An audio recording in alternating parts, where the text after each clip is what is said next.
Welcome, Exiles, to Shadowstitch Righteous Fire Trickster. As I have been trying to expand my repertoire of Righteous Fire guides, I found a large hole where an energy shield based Trickster should be. Now you know by now that I can never follow the status quo of what is the meta or the best way to build something, because I believe it's important to break the molds in order to find new and powerful ways to build characters in Path of Exile. Sometimes that will lead to a build that ultimately fails miserably. This isn't one of those times. This time, it was an absolute beastly success. This is the highest single target I've experienced with Righteous Fire, including my perfected Harvest Chieftain RF Bomber. We broke the mold by getting rid of the Chevron's wrappings that come standard issue with your Energy Shield Righteous Fire kit, and replaced its utility of Chaos Damage Penetration Protection with the Esh's Visage Shield that will stop Chaos damage from bypassing your Energy Shield if you are above low life and above low mana, which simply translates to freeing up our chest slot for a bit less reservation space and a slight downgrade for our shield slot. With our chest slot freed up, it opens up opportunity for what is now probably one of my new favorite items in the game, Shadowstitch. This chest piece is a powerhouse that has been slept on for far too long, and I have to thank my man Umnum, a fellow Righteous Fire addict, for suggesting it to me in stream. The chest piece is a dream come true for a Trickster. Shadowstitch is the creation if you combined a Skin of the Loyal with a well-rolled Sadist garb with a little extra firepower. Shadowstitch on a decent roll is slightly worse energy shield wise than a GG Sadist garb, with some extra armor which doesn't hurt. This is only the beginning, however. Next, Shadowstitch gives 8% increased maximum energy shield per corrupted item. With 10 corrupted items, we get a whopping 80% increased maximum energy shield. But the benefits don't stop there. Shadowstitch also provides recover percent life and energy shield on kill. This in and of itself is a massive, powerful sustain mechanic while mapping. After that, it gives 20 to 30 all attributes, which is extremely helpful for meeting attribute requirements. But the power doesn't stop there. Shadowstitch also always comes double corrupted, which can translate to up to +4 levels to your skill gem, a massive damage power increase. With all this power, GGG added one downside to the chest piece, which is a roll of -4 to 6 all res per corrupted item, which can roughly translate to -40 all res or -60 all res. This downside, although hefty, is hardly a reason to dissuade you from using this chest piece, because it is easy enough to get resistances on gear, and the results speak for themselves. That being said, this does require us to corrupt every piece of our gear, which adds expense and risk, because with Val Orbs, there's always a chance to brick the item.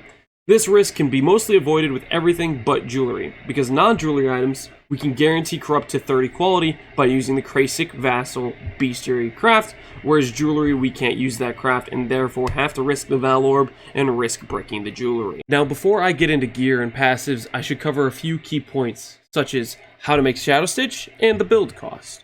When it comes to making a Shadowstitch, looking at the wiki, it states clearly that Shadowstitch is obtained from the Altar of Corruption by double corrupting a sacrificial garb. Here's where it gets sad.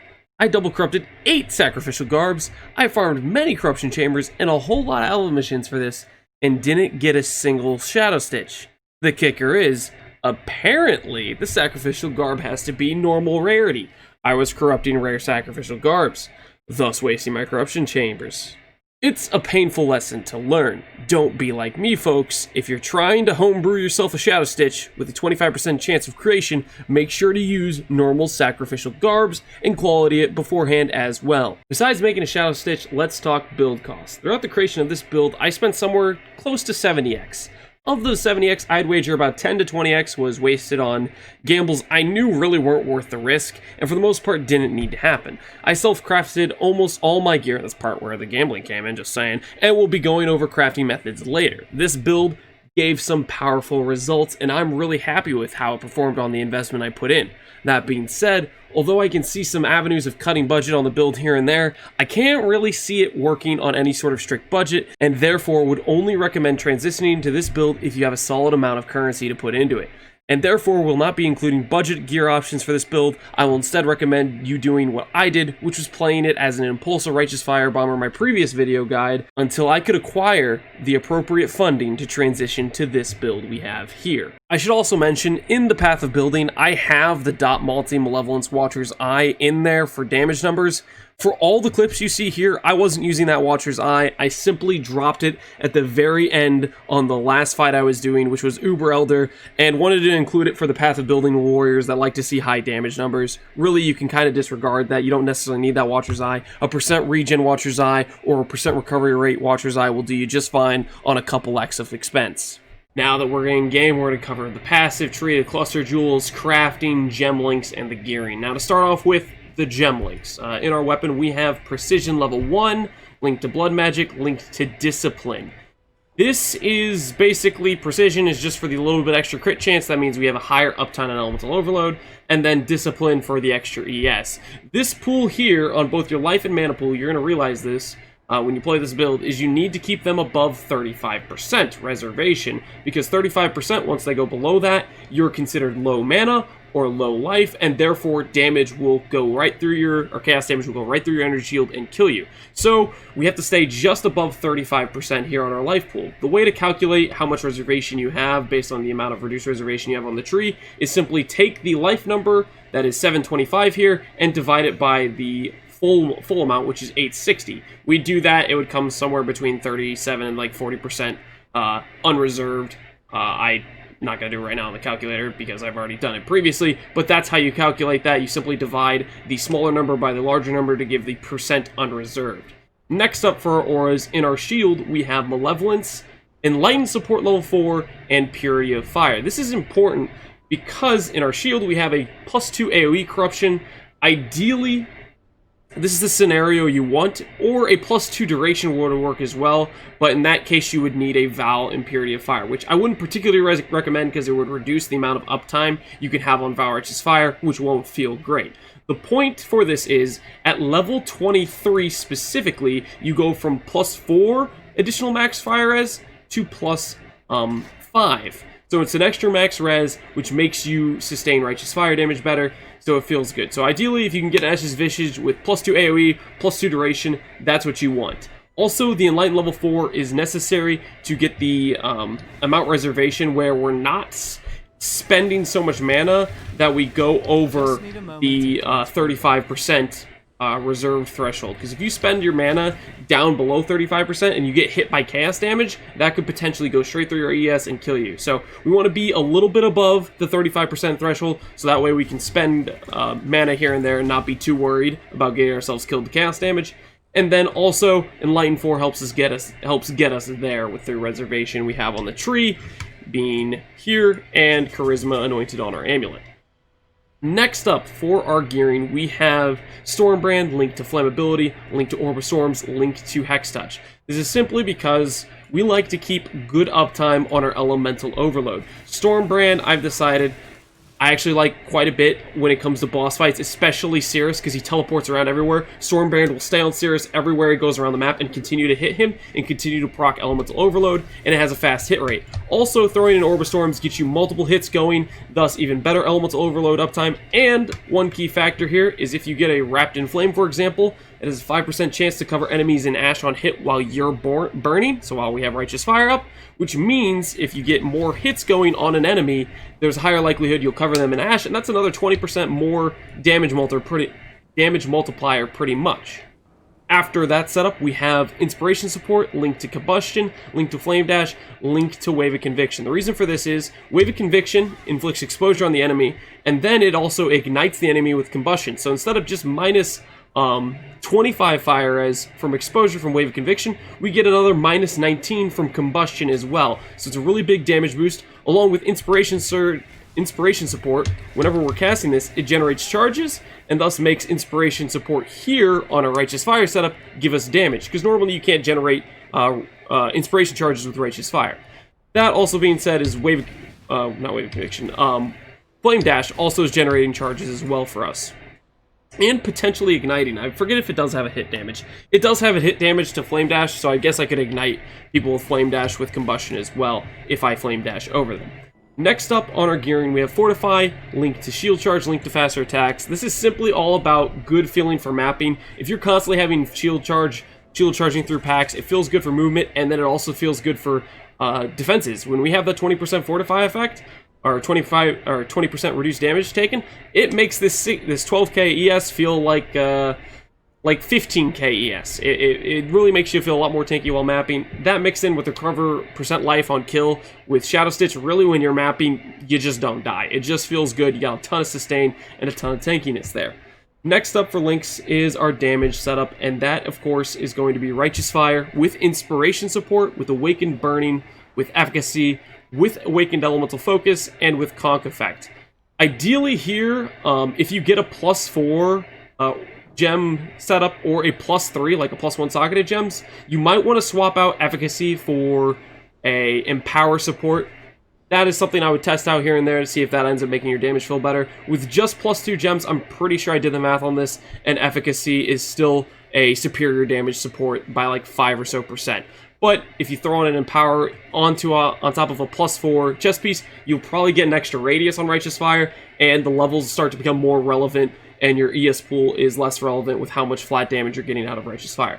That being said, this is our damage setup. If you're clearing a map, just have increased area of effect on. Really, the only time I swap in Conk Effect is for doing Awakener, Guardians, or Cirrus, or something where I'm just, all I really care about is my single target. And you can easily swap these gems in the 10 seconds it takes the boss to spawn while they're spawning and they're doing their animation and whatnot. You can just do this real quick here.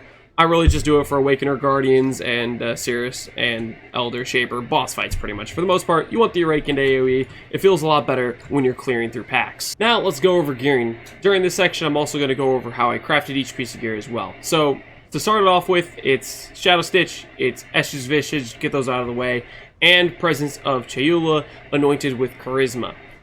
Here's an example of a bricked Presence of Chayula. I needed the 16 flat attributes, and I bricked it into Wrath Aura Effect. The funny thing is, previously I had planned using Arsonist instead of Charisma until I realized when I spent a little bit of mana, I was just barely over the 35% reduced reservation threshold, and I ended up finding out that Arsonist was not going to cut it because I'd spend below 35% and I'd get killed by chaos damage, and I really needed the extra reduced reservation from Charisma, and so I ended up dropping that as the anointment for Charisma. Next up, we have our helmet. Really, all there is to say about this is just a high energy shield helmet. This works great. The Vertex helmet would work great. Rare helmet's probably the way to go because you can get resistances on it, like mine has 80 res here. You just want to craft these with dense fossils, and then if you hit good prefixes, try slamming it or something if you have a couple open suffixes, and then craft on double res craft or something like that. You'd really just want high ES, high res on the helmet.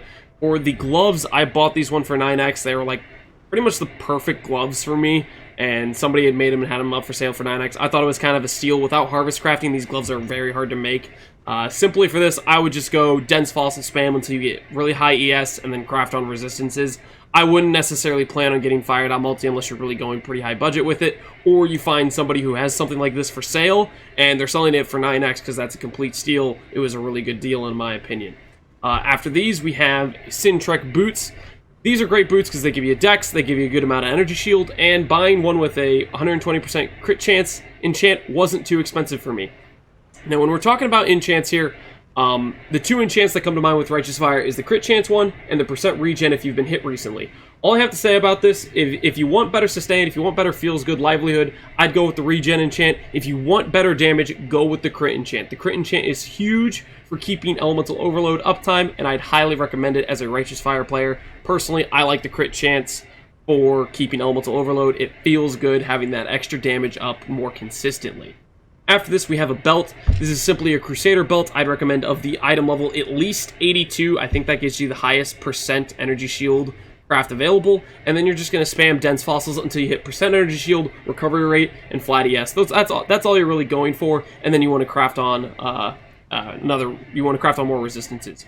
Now, this being said, before you corrupt these items, make sure you use a gilded fossil on it to put that mod that says item sells more for vendors. Now, the reason being is this ring right here. This is one of my previous rings before I upgraded from this, but you see there it has elemental damage and then hatred aura effect.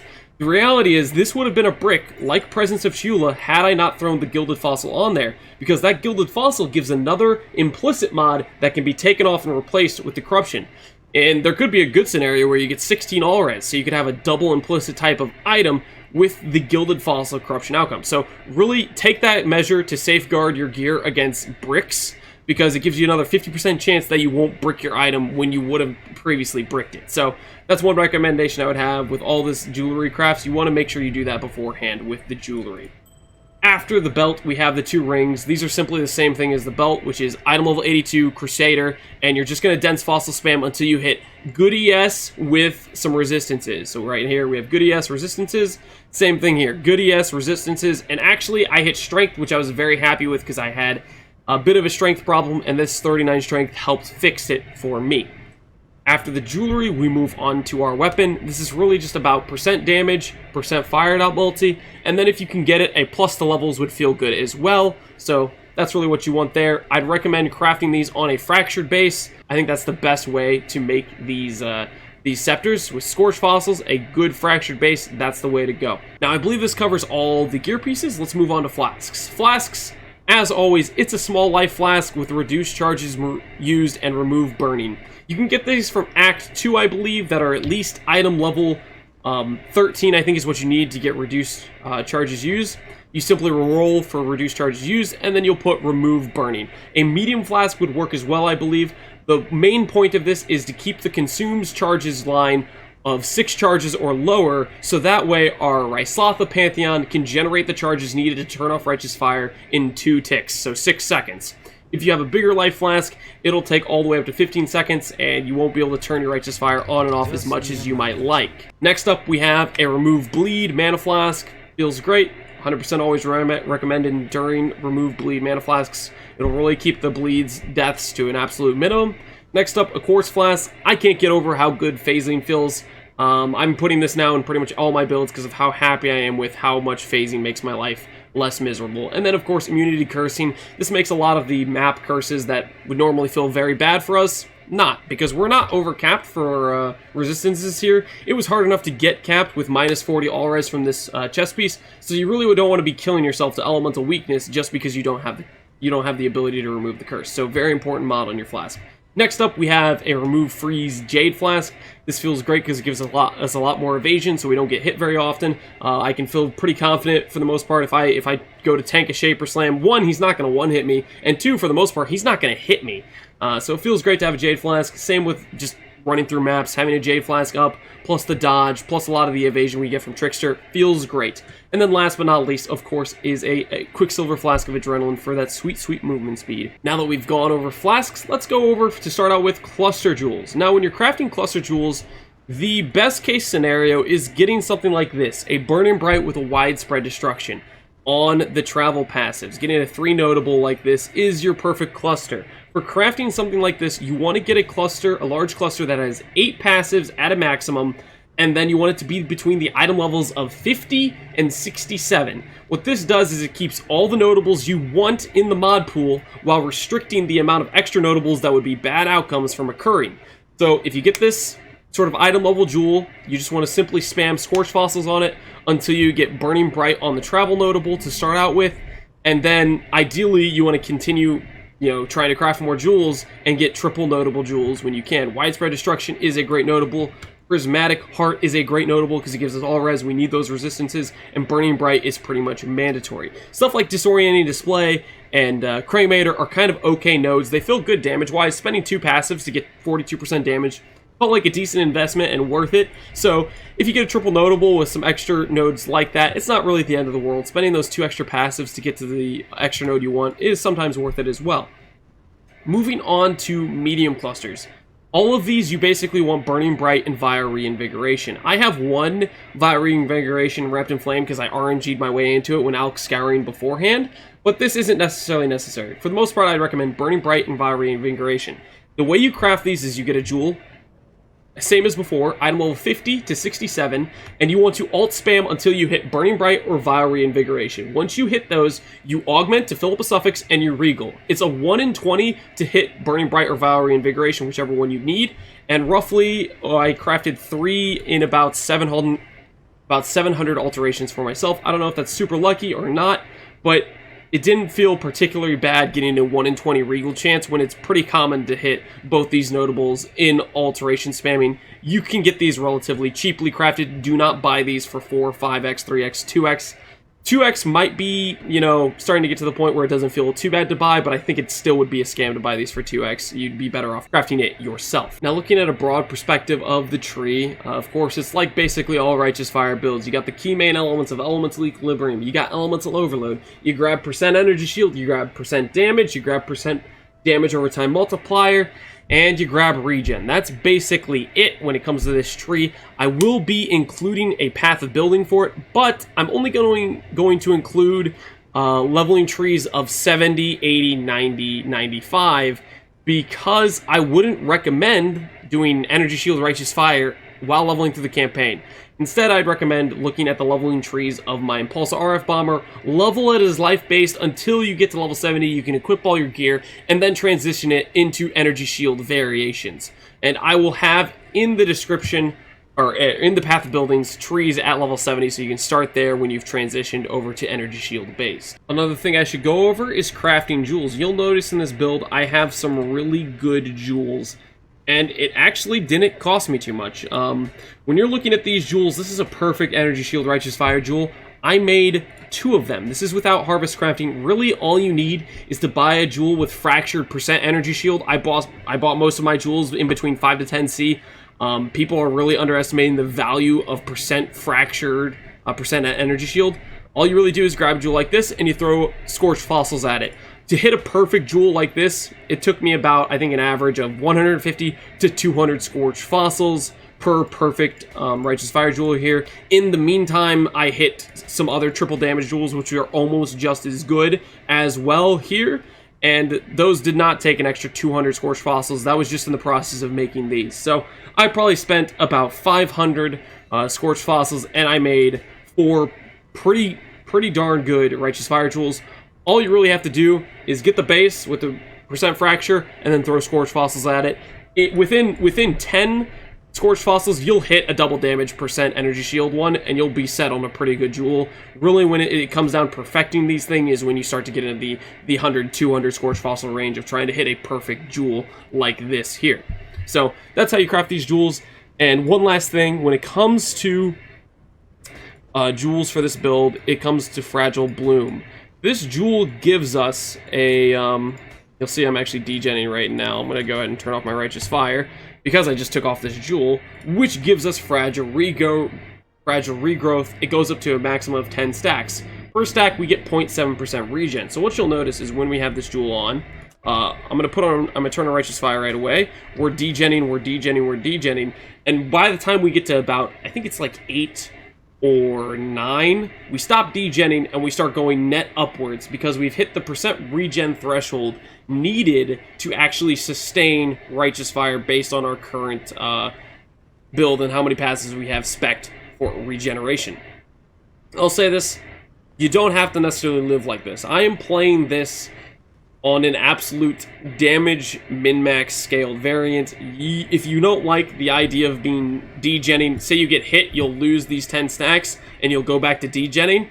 If you don't like that type of playstyle, you can get around this by, instead of going for damage jewels here and here, you can go for Savior of the Moment, which gives you 3% regen while standing still and percent energy shield. That's if you want to go for a higher damage threshold, but having to stand still in different places, like Flame Dash to the other side of the boss while they're doing an attack the other direction, type of standing still, stuff like that. Or go for Molten Cores, which will give you 2 max fire res and 1% regen. 2 of those should get you to about the point where you're sustaining, and then after that, I would recommend a Replica Fragile Regrowth, which will give you 3.5% regen if you've been hit recently. So every time an enemy hits you, you get 3.5% regen, and then those stacks will get removed over time until you get hit again for more sustain. You don't have to play like this. This is the way I like to play it. I find after having a lot of practice with boss fights, you can usually dodge most of the attacks, and it'll work fine. But this isn't going to work for everybody. So instead, if you don't like that playstyle of Fragile Regrowth, I would look into getting Molten Cores and dropping some damage passives like these on the tree here, for example. Now, this only pertains to boss fights because outside of a boss fight, if we've killed an enemy recently, we get 2% regen per Bio Reinvigoration, which means we get 8% regen out here, which means this regen isn't even needed.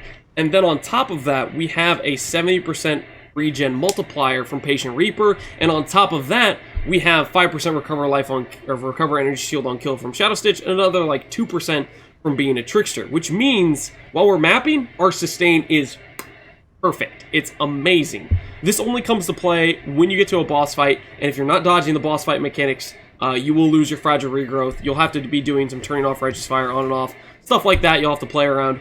Really, I would leave it up to you to test it out, see if you like fragile regrowth, if you can work around it, see if you can make it work. And if it doesn't work for you, that's not a problem. Simply go for dropping some damage and go for some molten cores, so that way you have some more consistent sustain. I don't know, that I just made up a word. More consistent sustain, and you can enjoy using a replica Fragile Bloom as well for percent regen when you've gotten hit recently by a boss. Now, to finish off this guide, we're going to simply go over the Pantheon, which is what it always is when it comes to Righteous Fire for me. That's Soul of Arakali, and that's Soul of Ryslotha. So that way you can get that sweet, sweet regen when you've stopped taking damage every time recently, along with being able to keep your ability to turn off Righteous Fire available due to Soul of Ryslotha generating the small life flash charges. After that, for killing bandits, we kill all of them. And I think that pretty much wraps it up. Thank you guys for watching. I appreciate you all. I will be putting whatever things I missed in the description if I forgot things or if I'm reminded later on. I appreciate you guys. Have an excellent day, friends.